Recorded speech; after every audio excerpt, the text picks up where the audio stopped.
Hey, party people, we are back. Well, Hello. I don't know if you just experienced that, but for the first time in 320 episodes, I went live and it kicked us out.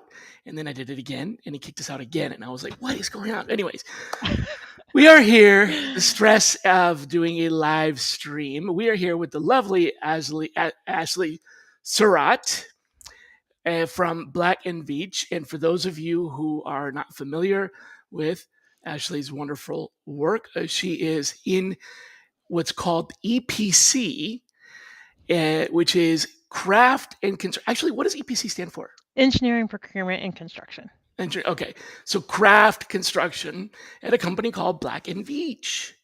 She also used to run some recruiting sourcing teams at AWS and a couple of other things like that. So we have a celebrity amongst us.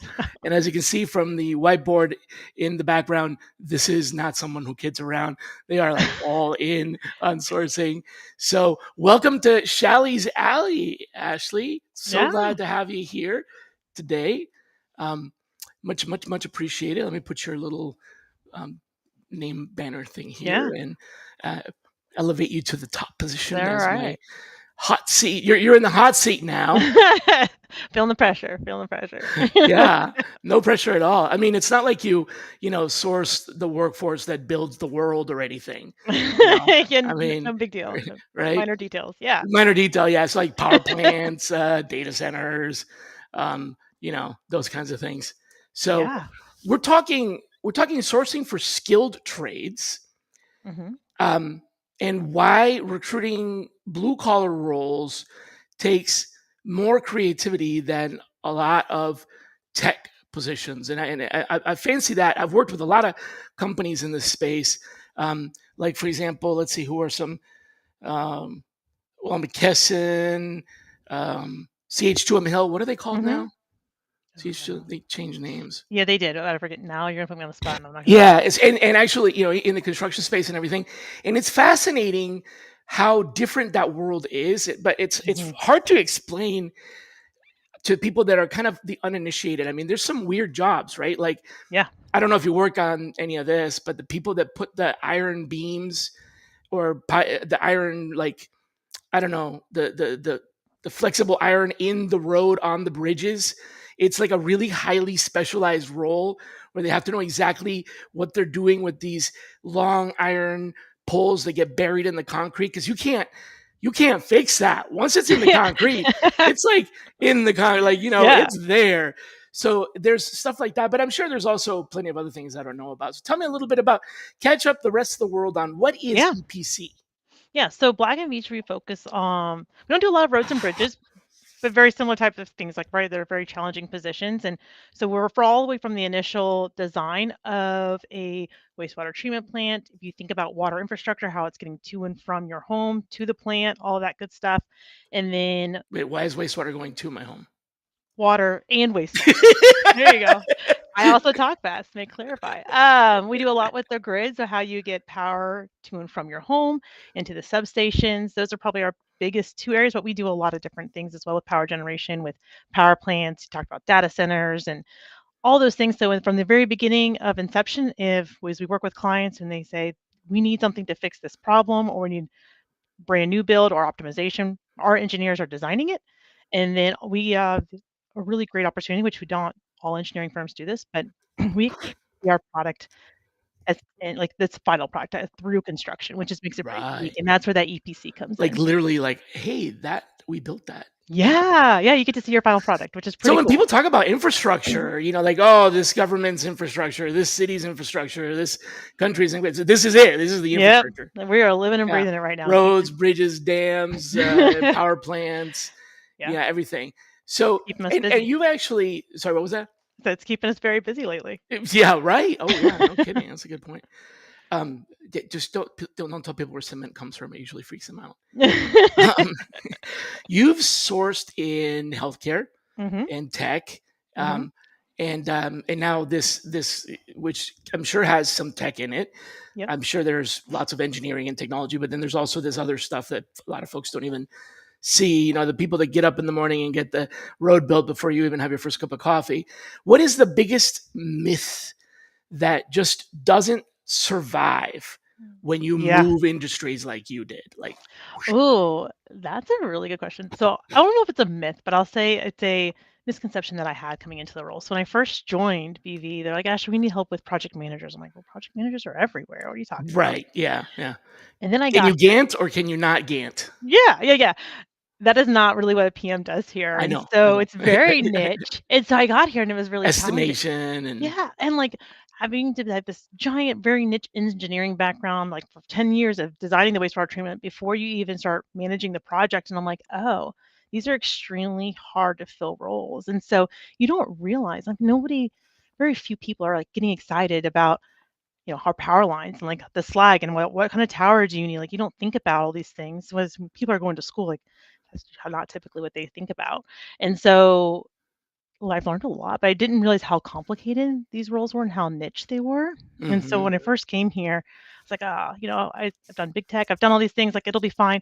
These are by far the hardest roles I've ever sourced and recruited on in my entire life. They're just extremely niche and hard to find, and Yeah, not a lot of you want people go to hard. school for it. Yeah, come here, let me tell you something. What I'm doing right now is it's nuts. But Yeah. yeah, but I hear you switching industries. That's kind of what I was wondering. So the biggest myth is, because we say if you're a good recruiter, you can recruit for anything once you Yeah. understand the roles. So that's not a myth. That's true. If you're a good recruiter, you can make the switch. But the myth is you can just make the switch. It's Yeah. actually like, wow, you have to, really dig heels in and Yeah. relearn, and you probably don't know a lot of the things that you're not gonna that you don't know. Like you just come Yeah. into this and go, yeah. Like when you said project manager, I was laughing because I went to work for this company where they had project managers, Mhm. and those were basically consultants. And then I Yeah. went to this other company where they had project managers, and they were scrum masters, like Mhm. in IT. And I'm like, huh? And it was like to completely, that's project manager and product manager, in my opinion, are the two most useless job titles because It they tells you don't nothing, describe right? what you do. Yeah. Mhm. Like they're the two most like open for interpretation titles that, because I mean, even consultants, something about what they do. Yeah. They provide advice, but like a project manager could be doing spreadsheets or, Yeah. it's crazy, right? Yeah, it Oh, was okay. definitely a humbling moment. I'm like, "Oh, okay. It's fine." So like, what's it? Give me the breadth of, go from like an example of the hardest of the hard. Like Mm. now that you're settled in and you know Yeah. more about the space, Mhm. and it's no longer, oh my gosh, I got to learn this. But like what are the really hard types of roles, and then like what are the ones that you're like, wow, this is going to be hard, and then you did it, and you're like, whoa, surprisingly easy. Give me the Yeah. spectrum. Yeah. So our infrastructure, we have an entire consulting arm of our business as well. So, Okay, right, and like they yeah, have some okay. really hard niche roles that, I've pulled the data on. There's literally 20 people of feeling like, well, how am I going to do this? And so, Yeah. and how do you get one of those 20 people just to even get to talk to you? And then we have to, you start looking back of, you know, transferable skills and all those things. But our nodal modeler is probably one of the hardest roles I've ever worked on. We had it open for almost 3 years before A we filled noodle that thing. modeler. Nodal Nodal. modeler. Right. There's not very many people that do it. And also you think about all this emerging technology in this space. It's wild. People don't think about it, but there's a lot of new and lots of quick innovation that's happening. And so being able to find people that are keeping up with that is also very challenging because there's only so many people that worked with this piece of technology. And you think about the cybersecurity of our infrastructure, that's a whole Oh. different ballgame of cybersecurity Hmm. specialists that you know the United States hasn't really spent a ton of time on before, really invested in the way we should have probably. And now we're playing some catch up. Yeah, yeah. I mean, I hear about some things because I'm in the government space, Yeah. um, uh, government. But I heard about this. I can't. I wasn't there, so hearsay. Hack that happened where the cyber attacker was able to get into the mainframe through the power supply, Hmm. and I was like, huh? Because Yeah. come to think of it, it isn't. it is a wire. It is an electric wire. So is your cable Yeah. and your DSL. These are all wires. So it kind of makes sense. But I'm like, Hmm.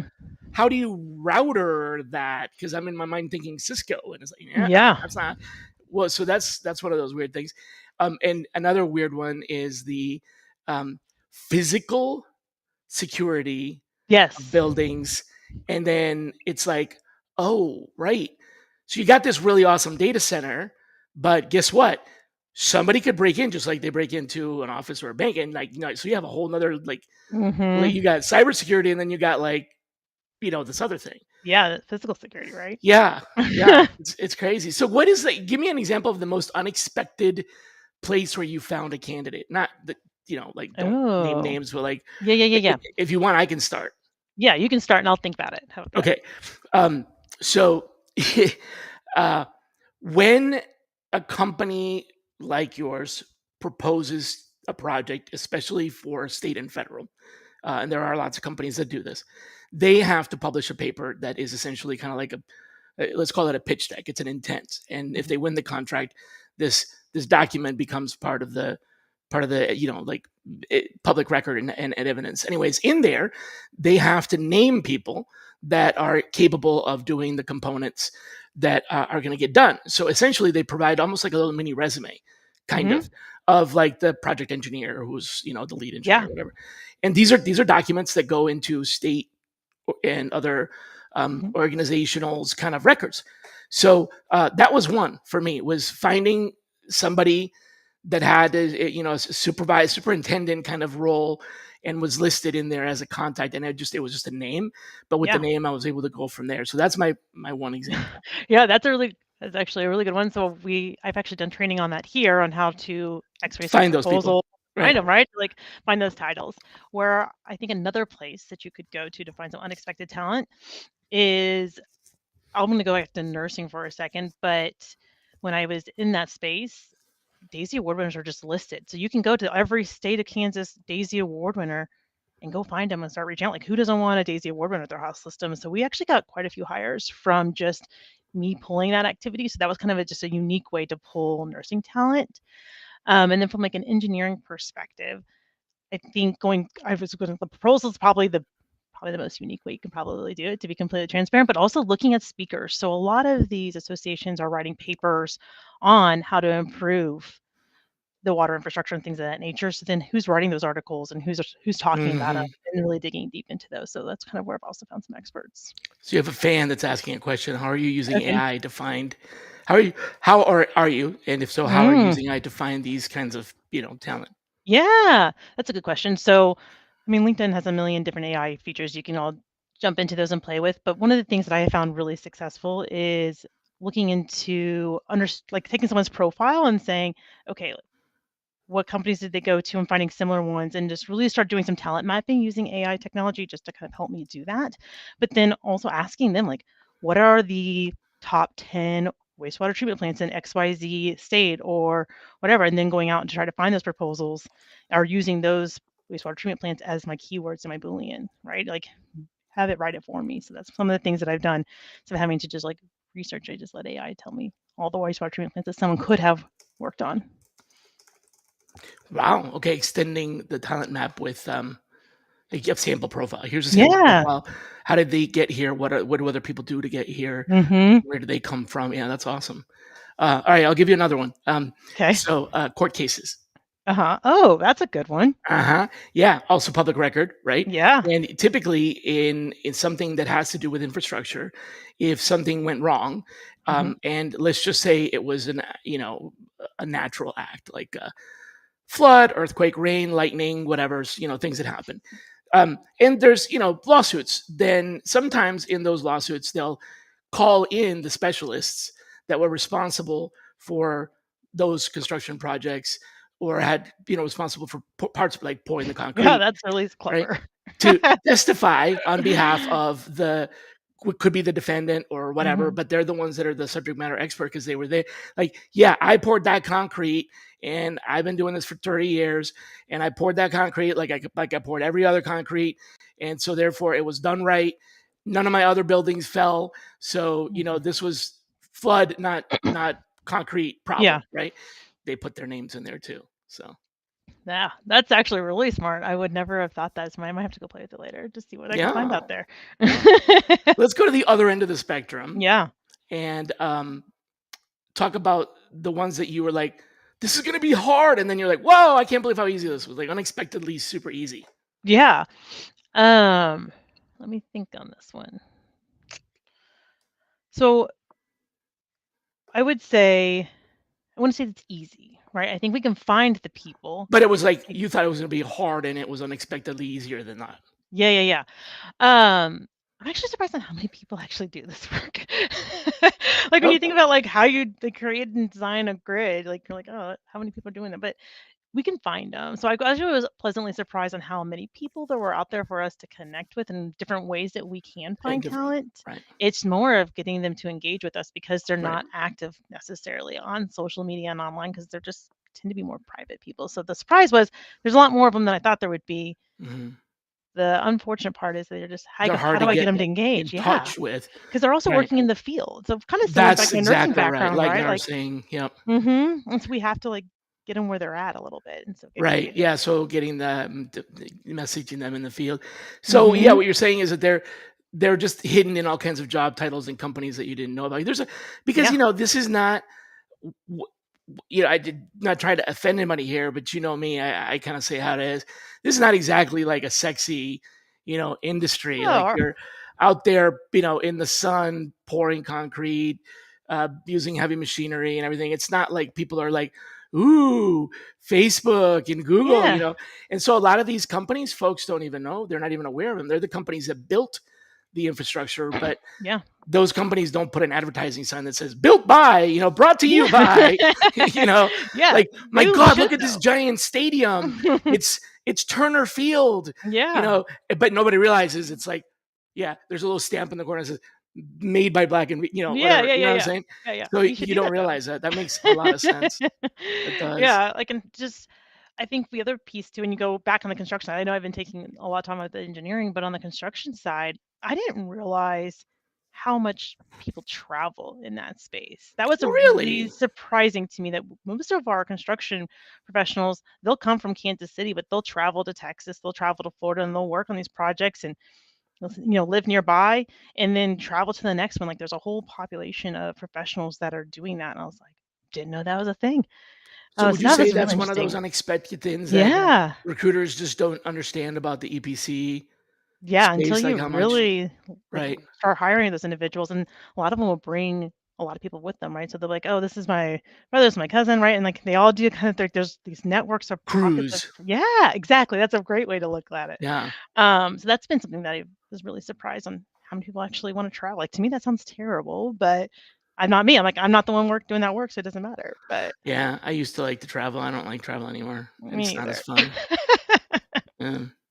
So you describe sourcing, and from out there and being kind of in the public eye a little bit and helping hmm evangelize our industry. You describe sourcing as constantly changing, which is not. I hmm wouldn't describe necessarily recruiting as constantly changing. I mean, recruiting has been technology has changed, but the mindset of recruiting, the systems of recruiting Yeah. have been pretty steady.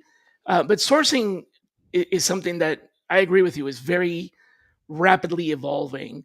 Yeah. What is, or can you think of one of the newest techniques or mindsets shifts hmm that made the biggest impact on your team recently? So think about either a technique or a mindset shift that is new Mm. that impacted your team that has been a change.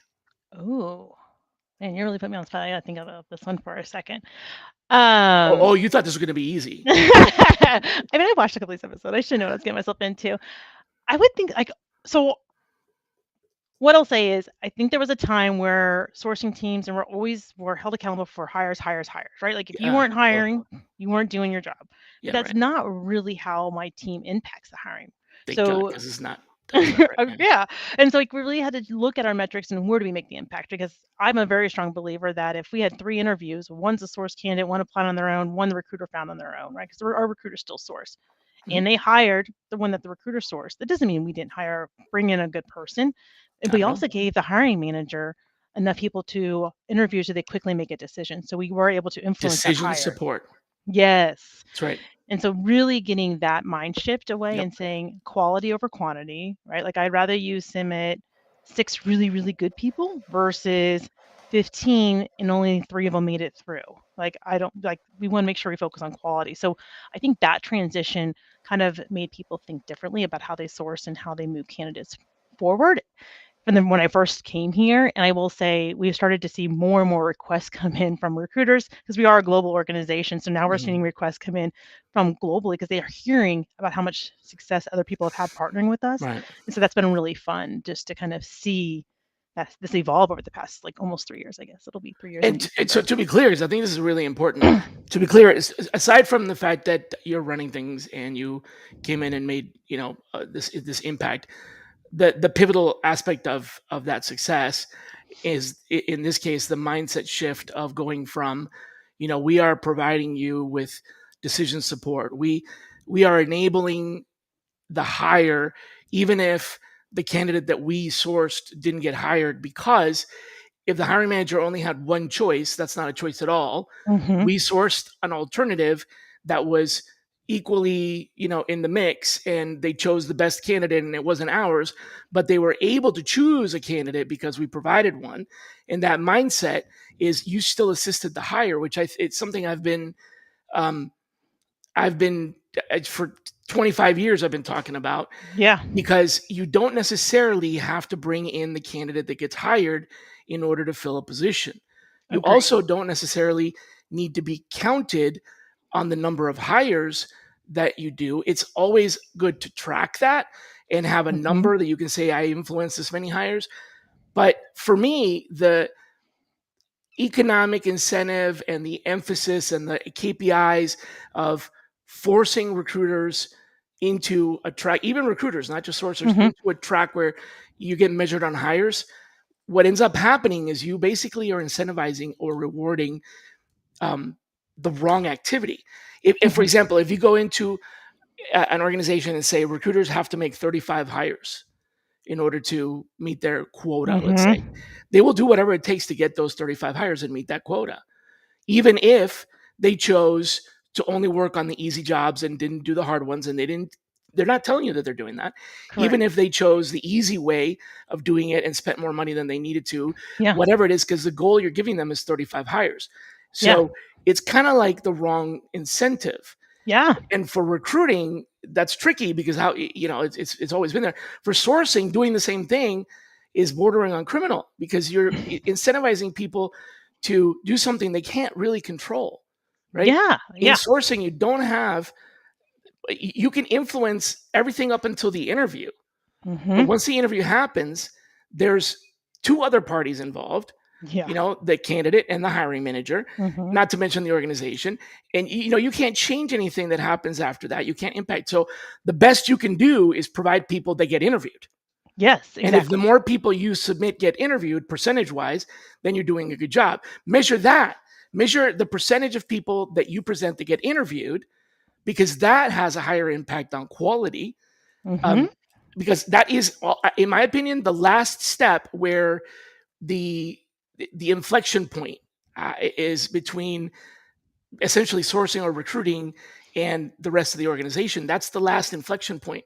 Beyond that, there's background checks, there's compensation, there's Mm-hmm. and those are not even things that even recruiting is involved in. So Yeah. I think We only that's have really control over what so much, right? Like let's just focus on what we have control over and let the absolutely, rest we have a just lot of no. control over who gets interviewed. Mm-hmm. Yeah, I mean, Exactly. that's it. We have, and that's as far as we can get. Yeah, agreed. Oh, I like this one. I look at sourcing as influencing the brand awareness more than necessarily the higher. Yeah, yeah. Yeah, So I the love it. brand awareness is also part of that. Exactly. Mm-hmm. Yeah, you might have in sourcing touched 10,000 candidates and only made two hires, but now there's 9,908, 90, whatever. Good math. I'm impressed. Math's not good. that know about the organization next time around. This happens a lot. Mm-hmm. I get in my career, I've had hires Mm-hmm. months or years later after. Yep. Yep. So yeah. And building those relationships are really important. And we talked about how I've kind of moved into different industries. I actually one of my first hires here was somebody that I was pursuing when I worked for. AWS, but Another then company. when I got laid off, I was like, okay, I came here and I was like, oh, well, I know exactly who I'm calling. I called him up like, hey, did you end up making it through? He's like, no. And I was like, I have another job. And so it all worked out. So it was kind of cool to just like watch those relationships that you build end up working out for you down the road. And some people that I've hired years ago reach out to me still today. So Nice. I got a funny question for you. Um, what is the longest period of time that has ever transpired between you sending somebody a message and them responding? that is funny. We were actually just talking about this the other day. So I recently had somebody that reached out to me like 2 years later, like, hey, I know this was like from 2 years ago, but I'm on the market now. Like, okay, well, we do have roles open possibly. So it ends up working. Like I ended up talking to them, but it was 2 years ago. But that just shows like how often these individuals are going into their LinkedIn. I can't believe you And I'm said like, that. it's like, I oh, you can't haven't believe been you in here in said a that. while. So as soon It's the as, same. So my number is very, very similar. I was mm-hmm. going to check. So it was, but trust me, I'm not making this up. It was 1.8 years. But the reason I'm saying that is because you beat me by a margin there, Well, 2 years. that's like, we're around 2 years, Yeah. right? Yeah. But this was 666 days later. Yeah, I did not do that level of math, but Say what? very No, close. I literally said on the Yeah. 666 days ago. Um, say what you. I'm not superstitious or whatever. There's like an ominous number, Yeah. and That is so actually that's a good call. That is yeah, true. 667. Like, what do I really want to respond to this Yeah. candidate? So I forwarded that, to my team. I was like, hey guys, what do you think? Should I wait 666 days to reply? Oh, yeah, that's No, I awesome. did not. I just, but yeah. Yeah, that's Who funny. do you think will define the next generation of world-class sorcerers, creativity, technology? No, who? What? I'm sorry. What the? What do you think will define the next generation of world-class sorcerers, creativity, technology, or strategy? So, I guess Oh. Martella is asking the next generation of sourcing greats. Is it going to be because they're creative, because they're Mhm. technological, or because they are strategic? Ooh, okay. Well, I think there's a little bit of all of that, but I think technology is gonna make Pick all the of our one that's sourcing you. Pick the one jobs, that's right? you. Yeah. So I think technology, you have to be a technical person to and enjoy tech and keeping up with tech to be Yeah, that's successful true. at Yeah. sourcing, If you right? don't I think enjoy it, that's yeah, where this may not be the right space for you. yeah. I think strategy though, because Okay. going back into where people are at, how do you meet them where they're at, being able to pull market data to create a strategy around all of that is going to be key because we can use technology to do help us and support us on that. You're going to have a strategic mindset to kind of overcome because with technology comes other ways for people to like hide their stuff or like I don't want to be contacted, I want to be left alone or whatever. um and then the other piece of that, I actually think personality, like being able to communicate. I think eventually you're going to have some automated messaging, right? We're going to have all these things that are going to automate. But at some point, you have to have human interaction. And so to be able to do that is going to be really, really key. You can't just like hide behind the keyboard anymore. I think there are So people going to have to really start strategy. talking. Yeah, I definitely hear that. So strategy number one over technology, because I think what you're saying is technology is like part of the. It didn't used to be right. Mm-hmm. Back in the day, technology even for sourcing wasn't really. I mean, No. we had very basic technology, but what Yeah. you're saying is now technology is accessible to everyone. So that's going to be kind of like basic stakes. Mm-hmm. So more so would be the strategy, which I have to say, creativity is a component of strategy. Yeah. So Yeah. I would agree. innovation and creativity, but the Mm-hmm. strategy being putting it all together. And I think that's the Mm-hmm. project management part of it. Yeah. Exactly. Awesome. Full circle. So you've built teams from scratch. I Mm-hmm. built teams from scratch. We both built teams from scratch. Uh, Scratch is great. Uh, Mm-hmm. what is the first signal that you look for that tells you? So let me hold on. After you hire, so not before you hire the team, Okay. either after you've hired everyone Mm-hmm. or if you've inherited a team. Mm-hmm. So I don't want to use this as a way to evaluate candidates, just to be Yeah. clear. Yeah. So you have the team. What's the first signal you look for that tells you that a sorcerer gets it? I use their Oh, yeah.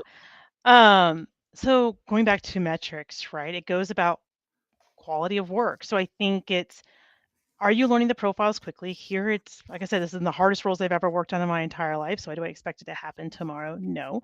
But are you taking feedback from the recruiters? Are you changing and pivoting? Are you looking to source in various ways and be creative?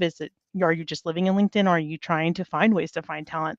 So, those are really the two things, like how quickly are you learning the profile? How diverse are you in your searching to find talent? Because when people come to me like, oh, I found everybody on LinkedIn, I'm like, that's cool. Where else are you going? Making sure we're reaching out in various ways. But so it's not necessarily I've reached out to 150 people this week. Mhm. It's I was able to find 6 really quality people this month.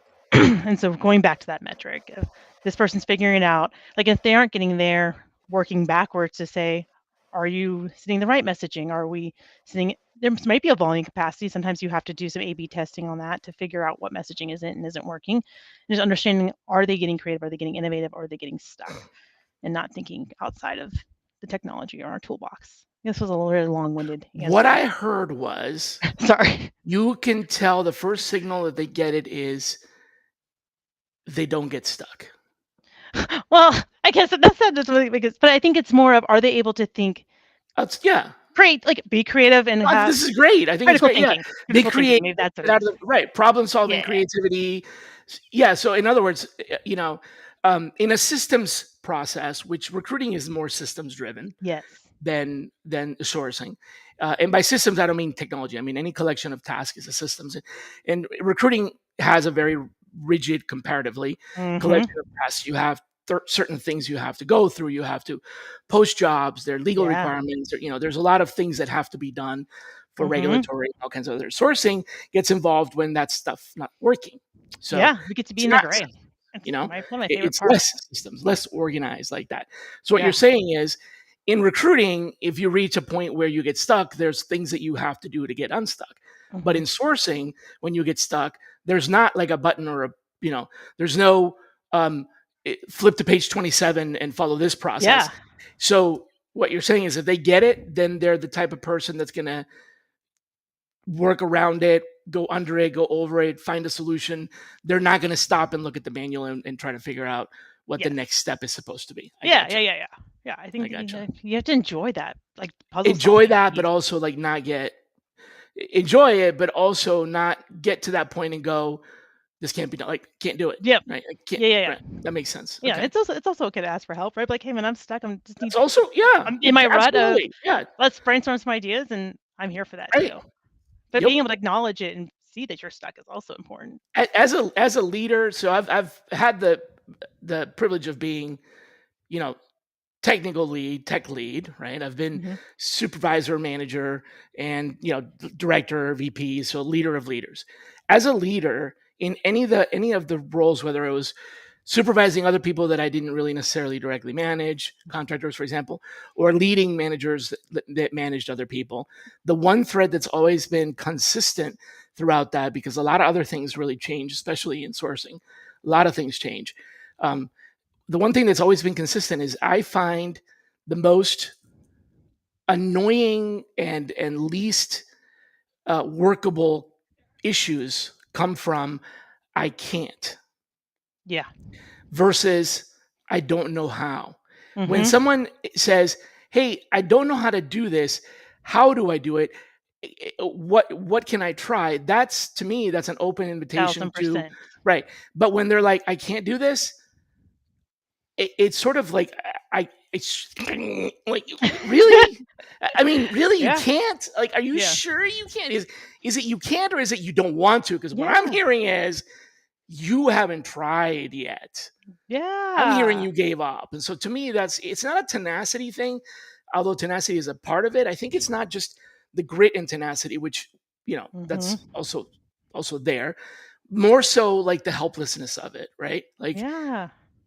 if you're in that, if you're following the manual and the manual says you get to this point, you have to stop work, that's not sourcing. So if you Hmm. get into that position where like, I can't, then you really are in the wrong role. I think Yeah. you shouldn't be in sourcing because sourcing is the I can no matter what, not the I can't. Yeah. You know, There's got to be another rock I can there's go. got There's to be got to something else, be right? something else I could be doing. Let's just keep looking. Yeah. What if? And enjoy. Yeah, the what if, like, I don't know, I think being able to think creatively and just enjoy that. And curiosity, I think that's the word I'm looking for, is Yeah. have the curiosity to try to find the solution. Yeah. If you, good segue to my second to last question. If you could give every recruiter, wave your magic, see if I can, your magic wand. If you could magically give every recruiter one sourcing superpower, what would that be? I would Equalize. Everybody gets it. Yeah, everybody gets it. Can I just use the word creativity? I really do Sure. think Yeah. that's Is that the superpower? Creativity? I think so, right? Like, I think Yeah. you gotta be creative to find different solutions, to think about being able to turn over more stones, or however you wanna phrase it. The curiosity and creativity, right? I think you have to be curious enough to find it, and creative to drive and find creative solutions. I guess it's 2 words, curiosity and creativity, but Curiosity and creativity. Okay, that's fine. That's a superpower. I like being able to fly. yeah. Uh, okay. What about you? What do you think the superpower should be?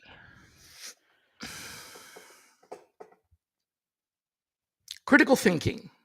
Okay, yeah, I would agree with that. So we have lots of C's, 3 C's. And yeah, that's true.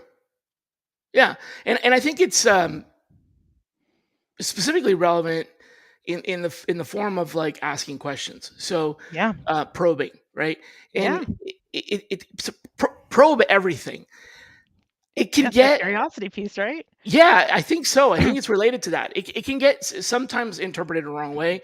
My last guest ran into some environments where asking why was seen as annoying and disrespectful. Mhm. So I just want to be cautious. That's why I was cautious. Like I don't want to just encourage everybody to go out there and do the 5 whys.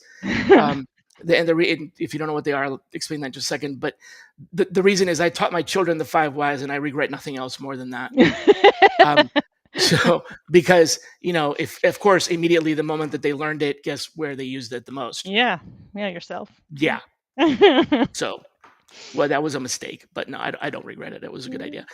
But so the 5 whys basically is kind of like it's almost like a elementary school type of consulting tool that just traces the why. Mhm. I can't do this. Why? Because I tried this and it didn't work. Why?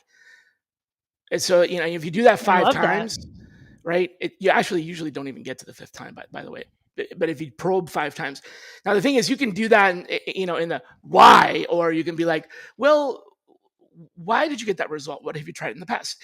So Mhm. the critical thinking and the probing and the creativity part of that has to also come with a little bit of sensitivity. If you're in an environment where you're asking why, it could be easily misinterpreted as you are smarter than them, you think more than they do, Mhm.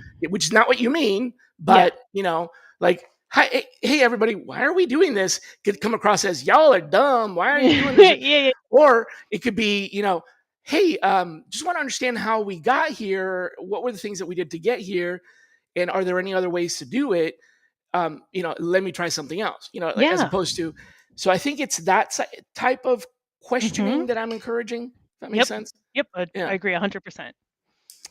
Last thing I did want to touch on a little bit is the automation aspect of it. So you Yeah. work with a lot of data and automation, Mhm. particularly in market intel. And I told myself, this is a good reminder. I am horrible at promoting my own stuff. Let me pull up my QR code for the AI browser guide. Oh, no, that's the wrong one. I want this one. There we go. Okay. So, folks, do yourself a favor. If you haven't done this, you need to get this like right now. Stop what you're doing and take a screenshot and go to this. Or let me grab the URL for it as well and put it on here in just a second. Um, the AI browser tool guide. So this is not an AI. I'm not selling AI technology. This is actually a toolkit for building sourcing capabilities with AI browsers. AI browsers are the next. They're really the next evolution of what's happening, and they're Mhm. most free. Um, ChatGPT just launched this week Atlas, and it's mind blowing. There's Fellow. There's GenSpark, there's Perplexity's Comet, there's Dia, or they just got acquired by, I believe, Atlassian. And this is what's Chrome is starting to add this. Microsoft is starting to add this. It's the next AI browser wars. If you remember the browser wars, it's happening again now. And the reason is that these are actually going to be, they're not here yet, but they will be leading to the ability for us to actually have longer tail, multi-step, truly agentic systems. Right now in the market, there is no agentic system. People are saying that they have it. They've got humans behind the scenes that are actually doing it. But the reason I wrote this toolkit is because this gives you the resources to use it and do it right, because there are some massive inherent risks. So download this because there are risks, big ones that you need to be aware of, and there are right ways to do it, and it's free, and you need to just do it. I'm not selling you anything here. Just go get it. So with that said, and I did my due diligence, plugged my own show. The Well next done. question that I wanted to ask you is about automation and particularly data. Is there anything that you can share? Have you done anything that's given you a superpower with either automation or data that moves the requisition? It could also be market intel. So when I talk about data, I Yeah. mean, market talent pools, things Mhm. like that. So I'll let you answer that. That's really pushed the needle. Yeah. I wouldn't say necessarily from an automation That's standpoint. fine. I Yeah, think there's some data, things market where intel. yeah, but we do use talent insights, and I've brought it with me a couple times. I talked about earlier about how we had a role that was open for like 2 years, and we finally filled it. But we also had to pull the market data to say, okay, you want all of these things to kind of drive that conversation. When you asked about the 5 whys, but like I like to say, like, what if? Like, what if I found Right. somebody with just these things, and here's how it would open up the market for you, but you'd have to train on this piece. Would that be acceptable? So driving those conversations, and I will tell you, like sometimes with that role where it was open for 2 years, that's how we got there. We were able to figure out, okay, we have enough people here to train on this piece. Let's go and like, what would that look like? And so then we tried that next. So being able to drive conversations with hiring managers through market data to say, this is what the data is showing us. This is what we're experiencing. What if we did this? What if we did that? Um, just to see if they're open-minded. Sometimes they're not. Sometimes they're like, I'm like, okay, that's cool. We'll keep doing what we're doing, but just know this is sitting out there. And there's been sometimes I've had to check back in with them a couple months later. I'm like, hey, what if? Like, are you sure you want to keep going? So that's something that we leverage a lot here is that, but then also using it to have like pull competitor reports, understand like last year's data. So we can see like what companies did we hire the most from, which companies did we lose talent to, like who are we not competitive with, who are we competitive with. So then when we start putting campaigns together for this year, we know who to target, and maybe we need to look at why we're not competitive with some of these other people that we've lost talent to. So really being able to make some really smart decisions, and collaborate with all areas of HR, right? If it's a benefits thing, bring in benefits. If it's a comp thing, bring in compensation to that conversation to talk about it. So it's a little bit of going back to competitive intelligence days. Yeah. Um, and can you share, if not specifically where you get the data, Yeah. but like how you're, I guess, what is the data? Because a lot of times people think about market intelligence or talent pool intelligence, and they draw a blank. Like, where do I get that? Yeah. So we do use Talent Insights. I will say we used Talent Neuron before. Really liked it. It was a good product. We just couldn't get down to those niche roles. Like we could say electrical engineer, but we couldn't get down to like how niche we have to be. And so the data wasn't truly accurate. So that's why we transferred over to Talent Insights, which is a great tool. But we also track every declined offer as So it's to internal data too. why Okay, yeah, it is a little bit good. internal, Yeah, right? Like that's if it's declined, we want to know exactly why, not just it was declined because of this. Like we want to kind of know the trends, and we want to track like where were they working or where did they go okay. afterwards. So if they had two different offers for us, we're Which one was tracking the other one? which one did they go Yeah. to, because we can see it on LinkedIn or wherever. And if we told them they were like, oh yeah, they're more money here, then we can start tracking those things. So we do manually track a lot of things, good, bad, or indifferent. It's just where we're at, to be able to find those trends to bring it forward to the right teams to help us continuously improve and stay competitive. Can you? So you have internal data. Mm-hmm. You probably needed to somehow segment or change your infrastructure to collect that data. Mm-hmm. Um, Was there something, that really helped with that? Or was it like, did you do a Well, landing form or yeah, yeah. Right now, it is a manual spreadsheet inside of SharePoint that's a shared doc that okay. everyone can just get into, which, you know, good, bad, or indifferent, that's where we're at. But hopefully we can start showing the value and start looking at technologies that we can implement more strategically that's not as manual. And externally, are you, so you use Talent Insights is what you said? Yeah. Are there any other, like, Google or just free resources out there that you could use? Yeah, so I like we talked about AI earlier, so I will just sometimes just do a search like, "Hey, give me the top competitors in this market for this." And sometimes I pretend like from a sales perspective, like if I'm wanting to build a brand new wastewater treatment plant, like who should I go to? Who's top rated? And just to kind of see who's out there. Market Who are intel, we okay, competing against? Yeah. okay. Yeah. And, yeah, you're right, there's not really a easy automation, Mm-mm. way to do That would be that. cool. No. So I am working on something. Do you have access to Google? Yeah. Like, you have a Google account, basically. Mhm. Um, I have a workplace Google account, which, the reason I'm pointing this out is the limit for Notebook LM is 300 data sources, which is kind of arbitrary because Yeah. 300 data sources, versus 50 for the free one, and the limit is 200 megabytes per source. So you could have 50 sort. You could cheat and put Mhm. 300 documents into 50 documents that are 200 megs each, and so really it's not that much of a limitation. I think they just need to create some difference between the Yeah. accounts. The point is, you could probably do this for free, but I haven't tried. And I'm using it in a way where I'm providing the raw data because it doesn't hallucinate. This is a RAG, or a retrieval augmented generative, technology. It's a large language model system, but it's only using the data that you provide. So you dump yours. First of all, it's yours. Doesn't Mhm. go anywhere, doesn't get shared anywhere. It's literally completely isolated. It uses the Google model, Gemini, but Mhm. doesn't provide anything to the model. It just uses it as, uh, you know, augmentation for it. So Okay. I dump in the logs in there and I ask questions about the data. So it also does help with Oh, visualization. yeah. But, like, for example, one of the things that I'm doing is, have you ever used, Rescue Time or Trip Talk or any one of those No, trackers? but our Copilot does something very similar, like, where I'm able to put Viva some of these data Analytics. as Yeah, yeah, through and, like, Copilot. help us with it. Viva works really Mhm. well. Same thing. Yeah. So basically, I've played around with this productivity model where I say, okay, here's my activity for the last month. Here's the report that I can get from, this. I pay for Mhm. it. It's not very expensive, but it's worth it. And you can get it from Viva. And then I ask it questions about it, um, because it's really good at understanding these patterns that I can't see. It's Yeah. too much data, right?